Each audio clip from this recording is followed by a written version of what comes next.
The pursuit of happiness यह movie Chris gardener नामक व्यक्ति के जीवन की सच्ची कहानी पर आधारित है। इस मूवी को वर्ष 2006 में रिलीज किया गया था। मूवी की IMDb रेटिंग 8 है। मूवी की स्टार्टिंग में हमें क्रिस और उसके बेटे क्रिस्टोफर को दिखाया जाता है, जहां वो अपने बेटे को डे स्कूल में छोड़ने आता है और वो वहां अपने बेटे को देखते हुए सोचता है कि वह अपने बेटे का बहुत ख्याल रखेगा, क्योंकि बचपन में उसे अपने पिता का प्यार नहीं मिला था जो वो अपने बेटे को देना चाहता है। क्रिस एक मेडिकल डिवाइस का सेल्समैन है। अपने परिवार की ज़रूरतों को पूरा करने के लिए प्रत्येक महीने उसे कम से कम 2 डिवाइस बेचना जरूरी है, लेकिन उस मेडिकल डिवाइस को ज़्यादातर डॉक्टर्स पसंद नहीं करते। इसी तरह बहुत ही मुश्किल से क्रिस अपनी मेडिकल डिवाइस को बेचता है। क्रिस की वाइफ भी एक कंपनी में छोटी सी जॉब करती है। दोनों फाइनेंशियली बहुत स्ट्रगल कर रहे होते हैं। क्रिस और उसकी वाइफ के बीच अक्सर पैसों को लेकर बहस होती रहती है। एक दिन एक कंपनी बिल्डिंग के सामने क्रिस की मुलाकात एक आदमी से होती है जो एक शानदार कार से उतरता है। क्रिस के पूछने पर वह बताता है कि वह एक शेयर ब्रोकर है तथा इसी बिल्डिंग में काम करता है। क्रिस उससे पूछता है कि इस जॉब के लिए तो बहुत ज़्यादा पढ़ा लिखा होना ज़रूरी होगा। जवाब में वो आदमी कहता है, ज़्यादा कुछ नहीं, बस ज़्यादा से ज़्यादा नंबर्स डायल करो और लोगों से अच्छा बोलो।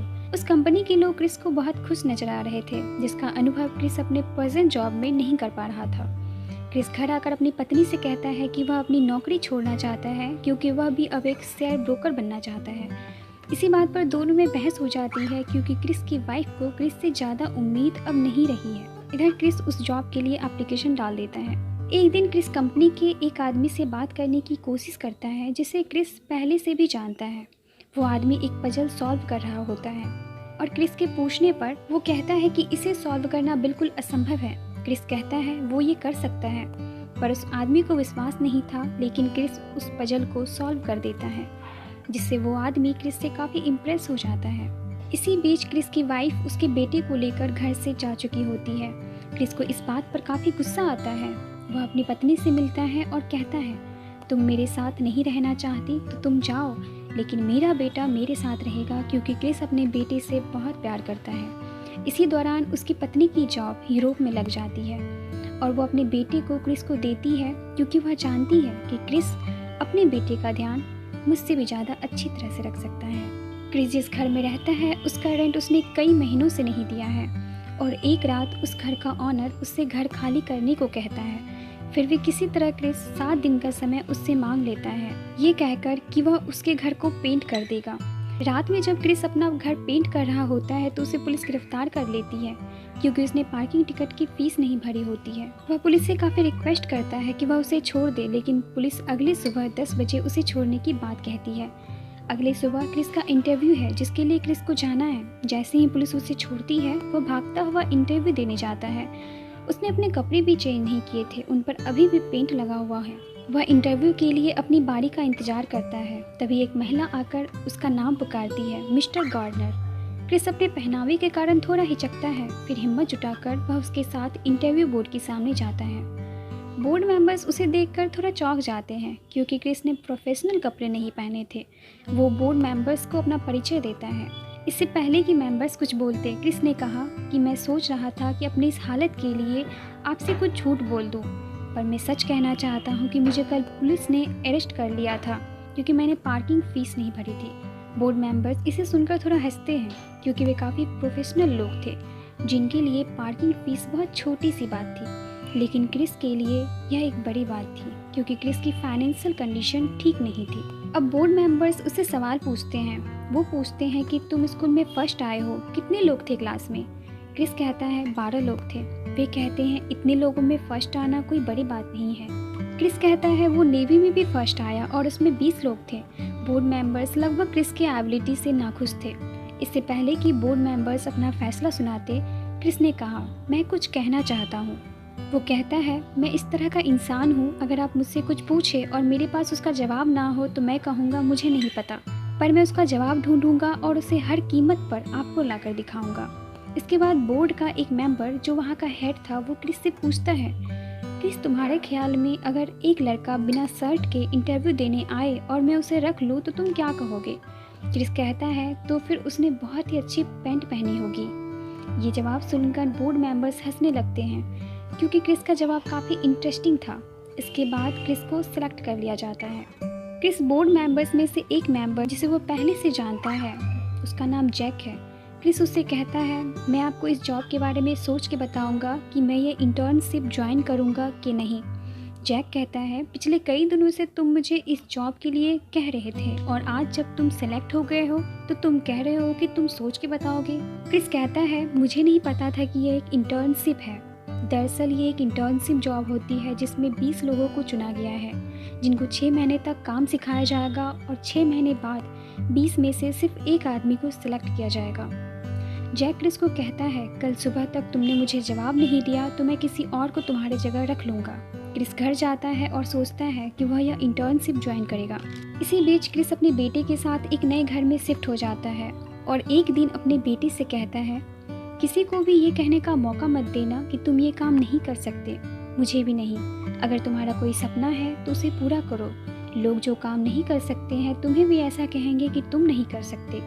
तुम्हें कुछ चाहिए तो उसका पीछा करो और हासिल करो उसे। क्रिस अपने इंटर्नशिप के काम को पूरी मेहनत से करता है। क्रिस को अपने बेटे का भी ख्याल रखना होता है, इसलिए क्रिस को 9 घंटे का काम 6 घंटे में निपटाना पड़ता है।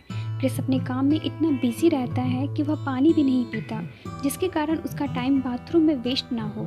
क्रिस को लगने लगा कि उसकी ज़िंदगी बहुत अच्छे से गुजरने लगी है, लेकिन अचानक एक दिन क्रिस को पता चलता है कि उसके बैंक अकाउंट से उसके सारे पैसे गवर्नमेंट ने काट लिए, क्योंकि उसने कई महीनों से टैक्स नहीं भरा था। इस मुश्किल वक्त में क्रिस अपने एक दोस्त से अपना बकाया मांगने गया, लेकिन उसने देने से इनकार कर दिया।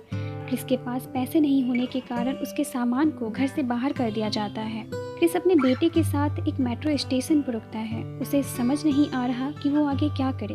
अब क्रिस अपने बेटे के साथ गेम खेलने लगता है और अपने बेटे से कहता है कि हमें इमेजिनेशन करना है कि हम एक कार में हैं और बहुत सेफ हैं। क्रिस का बेटा मान जाता है और क्रिस उसे मेट्रो स्टेशन के एक बाथरूम में ले जाता है और कुछ पेपर बिछाकर दोनों वहां रात गुजारते हैं। क्रिस बहुत टूट जाता है क्योंकि उसने सपने में भी नहीं सोचा था कि उसे ये दिन देखने पड़ेंगे। अगले दिन क्रिस अपने बेटे को लेकर शेल्टर ढूंढने के लिए चर्च में जाता है और वहां बहुत संघर्ष के बाद उसे जगह मिल जाती है। इस चर्च के नियम के अनुसार शाम 5 बजे तक सबको वापस आना जरूरी था, नहीं तो उसकी एंट्री बंद कर दी जाती थी। इसी तरह क्रिस का दिन गुजरना शुरू हो जाता है। वो पूरा दिन काम करता है और शाम में टाइम पर अपने बेटे के साथ चर्च में एंट्री के लिए लाइन में लग जाता है। क्रिस के पास एक लास्ट मेडिकल डिवाइस बची हुई थी, जिसे वो बेचकर पैसे कमाना चाहता है। एक दिन क्रिस उस डिवाइस को लेकर डॉक्टर को बेचने जाता है, जिसे डॉक्टर खरीदना भी चाहता है। लेकिन जब उस डिवाइस को क्रिस स्टार्ट करता है, उसे पता चलता है कि इस डिवाइस का एक पार्ट खराब है। इस पार्ट को खरीदने के लिए क्रिस के पास पैसे नहीं होते हैं। इससे क्रिस का दिल टूट जाता है। क्रिस अपने बेटे के साथ एक हॉस्पिटल में जाता है और अपना ब्लड बेचकर कुछ पैसे कमाता है, जिससे वह उस मेडिकल डिवाइस के पार्ट को खरीदता है और डिवाइस को डॉक्टर को बेचकर कुछ पैसे कमाता है। उस दिन क्रिस चर्च नहीं जाता, बल्कि अपने बेटे के साथ एक होटल में जाता है और अच्छा कमरा किराया पर लेता है और अपने बेटे के साथ एक अच्छा टाइम बिताता है। क्रिस बहुत मेहनत कर रहा होता है। वो पूरा दिन ऑफिस में काम करता है और साथ ही क्लाइंट से पर्सनली भी मिलता है और वापस आने के बाद वो अपनी पढ़ाई भी करता है, क्योंकि उसका एग्ज़ाम भी होने वाला है। दरअसल इस इंटर्नशिप में एक एग्ज़ाम भी होना है जिसे पास करना बहुत ज़रूरी है। क्रिस सिर्फ 12th पास है, बाकी सारे कैंडिडेट वेल क्वालिफाइड होते हैं। फिर भी क्रिस ने अच्छी तैयारी कर ली थी। एग्ज़ाम का दिन आता है। क्रिस समय से पहले ही अपना पेपर कंप्लीट कर लेता है। आखिरकार अब वो दिन भी आ जाता है जब उन 20 लोगों में से किसी एक को चुना जाना था। एक एक कर सबको बुलाया जाता है। क्रिस को भी बुलाया जाता है। क्रिस के सामने वही बोर्ड मेंबर्स होते हैं जिसने क्रिस का इंटरव्यू लिया था। उस ग्रुप मेंबर का हेड क्रिस से पूछता है, कैसे हो क्रिस? तुमने आज बहुत अच्छी शर्ट पहनी है। क्रिस ने कहा कि आज मेरा आखिरी दिन है, तो मैंने सोचा आज मैं अच्छी शर्ट पहनूं।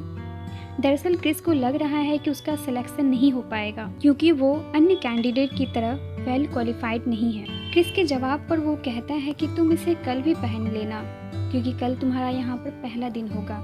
ये सुनकर क्रिस की आंखों में आंसू आ जाता है, क्योंकि क्रिस पिछले 6 महीनों से जिस मुसीबतों से गुजरता है उसके बारे में किसी और को नहीं पता। उसके पास ना तो घर है, ना खाने के पूरे पैसे ही, साथ ही उसके पास उसके बेटे की जिम्मेदारी भी है।